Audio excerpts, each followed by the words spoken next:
just been ghosted slash like stood up on knees. Nah, I'm sorry. I wasn't expecting that one. Let me run it back. I probably done cut in to what she was saying. God damn, that went left quick though. Bruh. She came in boo-hooing.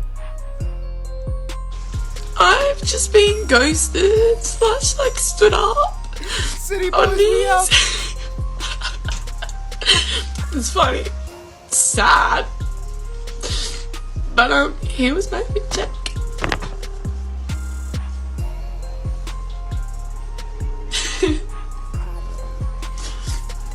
So if you're a male, please leave me alone in 2022.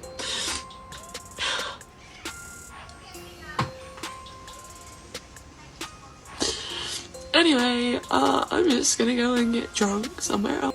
Yeah, shit gets real and shit gets real fast. Shit gets real and shit gets real fast. It's sad when they make it to these kind of situations because you could tell that some of these are nice people. You just waited too long. You was either focused on that dumbass career that turns into a job. Just imagine that. Girls go to college to get educated, to have a career, just to turn around and have a job that they call a career. You went to college, thoughted your life away while you was in college. You stupid. Just to get a career that turns into a job, but you've wasted 10 years on it. So now at 32, you're here crying on TikTok. Epic. Just wanting to hook up? That's fine. Just want someone to hang out with because you're lonely? That's fine. Only interested in casually dating? That's fine. Only looking for a serious relationship? Also fine. There's absolutely nothing wrong with wanting any of those things. Everyone's in different stages of their life, and there's absolutely nothing wrong with that. But where it gets manipulative and toxic and tricky is when one person says they want something and another person doesn't want that, but just kind of goes with the flow just so they can keep this person around. Don't do that. That's messed up. Let them go, because there's somebody else who will give you what you want, and then you don't have to hurt anyone. Thank you for coming to my TED Talk. Soul crushed. This is what I be talking about. By the time they make it to this age, soul crushed, cold, heartless, been ghosted a million fucking times. Yo, shout out to the city boys that's out here ghosting these women. You stupid. I like to blame you guys a lot for entertaining these women. I like to blame y'all a lot for the attitudes of these women. I'm proud of y'all for ghosting a lot of these good for nothing women. Very proud of you men for the way that you've been behaving. I didn't know a lot of this was going on, but I see y'all out here thinking a little bit smarter now. You guys are valuing your time a little bit more. You're valuing who you are as a man a little bit more, and that's very smart. Now, it's always messed up when they don't like the fact that guys lead them on and then get the buns and just keep leading them on, but they don't mind you going on a million dates with them, paying for this date over and over just to lead you on. They have no interest in you. They know you're not tall enough for what they like. They know all of this, but they'll still string you along for months and months at a time just to wind up permanently friend zoning you afterwards. The L's. Leave after the first red flag. It's the best advice that I can ever give. Leave after the first red flag. Yes, people are not perfect and they make mistakes, but the difference between that and a red flag is that the red flag, we take no accountability for it.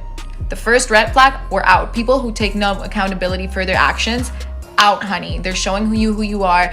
Red flags are there for you to get out. The more you let red flags go, the more people are like, oh, you know that saying that it's like give them a hand and they grab like all the way Her voice is fucking annoying. to the shoulder. That's what you're doing. Don't let red flags go. Leave on the first red flag. Yes, you're gonna be single for longer. You're also gonna be without bullshit for longer and happier for longer. It's better to spend more time looking for the right, not even looking, but just like letting life give you the right person and loving yourself and setting boundaries than being out there like letting people play with you and disrespect you. No, love yourself, respect yourself. Look at the red flags and drop. Well, I don't really have a problem with what she said. It just depends on what she determines as the red flags, because some of these red flags be so minuscule, they be so minute, they be such small problems that it's like, you fucking ghosted that guy over that? You left that guy over that? He checked all the boxes, but you left him for that? So I ain't gonna say I fully disagree with her. Okay, I could get where she's coming from. It just depends on what she means by red flags. With a guy where they are being shitty and you're fighting, you're breaking up or whatever, and dad is like, Women. Leave your fucking hair alone. I don't think you guys understand how annoying it is to just sit there and watch you just play with your hair non-stop. Now, it's so distracting. I can't even hear what you're saying. I can't pay attention to anything else that you're doing if you're rubbing on that fucking hair. telling the son, bro, you're fucking up, like, you were in the wrong.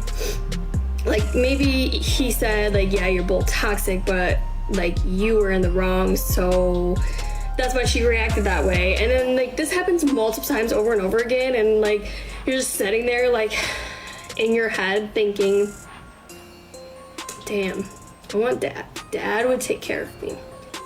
Dad would take care of me.